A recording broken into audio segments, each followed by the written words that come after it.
పిల్లల్లో దాగి ఉన్న సృజనాత్మకతను వెలికితీసేందుకు నిజామాబాద్ జిల్లాలో బాలభవన్ ను ఏర్పాటు చేశారు. అక్కడ వేసవి కాలంలో పిల్లలకు శిక్షణ ఇస్తూ ఉంటారు. ఈ భవన్ లో 5 నుంచి 16 ఏళ్లలోపు పిల్లలకు 37 అంశాలలో శిక్షణ ఇస్తున్నట్లు చెబుతున్నారు. పెయింటింగ్, సంగీతం, కర్రసాము, ఎంబ్రాయిడరీ, మ్యాజిక్ వంటి వివిధ అంశాలను నేర్పుతున్నామంటున్నారు శిక్షకులు. మరోవైపు పాప్, రాక్ డాన్సుల కల్చర్ నడుస్తున్న ఈ కాలంలో భరతనాట్యంపై ఎక్కువ మంది చిన్నారులు ఉత్సాహం చూపుతున్నారంటున్నారు శిక్షణ ఇస్తున్న అధ్యాపకులు. అలాగే ఇందులో ప్రతిభ చూపిన విద్యార్థులకు బహుమతులతో పాటు రాష్ట్ర స్థాయి శిక్షణకు ఎంపిక చేస్తున్నామంటున్నారు. వేసవిలో పిల్లలందరికీ సృజనాత్మకత మేలుకొల్పడం కోసం వేసవి శిక్షణ తరగతులు బాలభవన్లో జరుగుతుంటాయి. 2 తెలుగు రాష్ట్రాల్లో ఎక్కడ లేనంత మంది పిల్లలు మన బాలభవన్లో 735 మంది ఈ సంవత్సరం ట్రైన్ అవుతున్నారు. మన దగ్గర 30 ఈవెంట్స్ నేర్చుకుంటూ ఉంటారు పిల్లలు.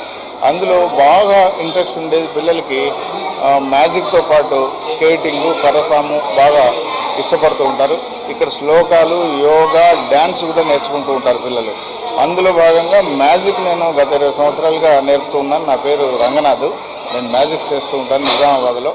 పిల్లల్లోని సృజనాత్మకతను వెలికి తీయడానికి బాల్ భవన్ ఎంతో ఉపయోగపడుతుందని చెప్పవచ్చు. వేసవి కాలంలో చిన్నారులకు శిక్షణ ఇవ్వడంతో వివిధ రకాల అల్లికలు నేర్చుకుంటున్నారు విద్యార్థులు. శిక్షణ శిబిరంలో ఎంజాయ్ చేస్తూనే కుట్లు, అల్లికలు వంటివి నేర్చుకుంటున్నారు. రంగురంగుల దారాలతో అల్లికలు కుడుతున్నారు. రోజంతా చదువులతో బిజీగా తాము అల్లికలు నేర్చుకోవడం చాలా ఆనందంగా ఉందని అంటున్నారు విద్యార్థులు. సో నేను హైదరాబాద్కి వెళ్ళి వచ్చాను మా అమ్మ వాళ్ళ ఇంటికి.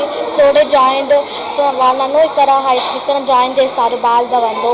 ఇక్కడ డ్యాన్స్, స్కేటింగ్, సింగింగ్, డ్రాయింగ్ ఇలా చాలా నేర్పిస్తున్నారు. నేను అన్నీ నేర్చుకుంటున్నాను. ఇక్కడ నాకు చాలా ఫ్రీ ఉంది. ఇంకా ఫ్రెండ్స్ కూడా చాలా ఎక్స్ట్రోవర్ట్ ఉన్నారు, మంచిగా మాట్లాడుతున్నారు. టీచర్స్ కూడా చాలా ఫ్రెండ్లీగా అర్థం కాని చెప్తున్నారు. సో నాకు నచ్చింది. రెగ్యులర్గా వెళ్ళే స్కూల్ బాగుంది, ఇది బాగుంది, ఇది బాగుంది. చెప్పట్లేదు రెగ్యులర్ వెళ్ళే స్కూల్ కంటే ఇది బాగుంది, ఇది బాగుంది. సో అక్కడ వాళ్ళు అంటే పట్టించుకోరు అందరిని. సో అందరు గ్రూప్ లాగా ఉంటుంది కానీ పట్టించుకోరు. కానీ ఇక్కడ ఒక్కొక్కరిని చూసి ఎలా చేసిన అందరినీ చూస్తున్నారు. సో నాకు నచ్చింది. అలాగే అక్కడ గాజు ముక్కలతో చేసిన వస్తువులు ప్రత్యేకంగా ఆకర్షిస్తున్నాయి. ఇవే కాక చిన్నారులు గీస్తున్న చిత్రలేఖనం విద్యార్థులలోని సృజనాత్మకత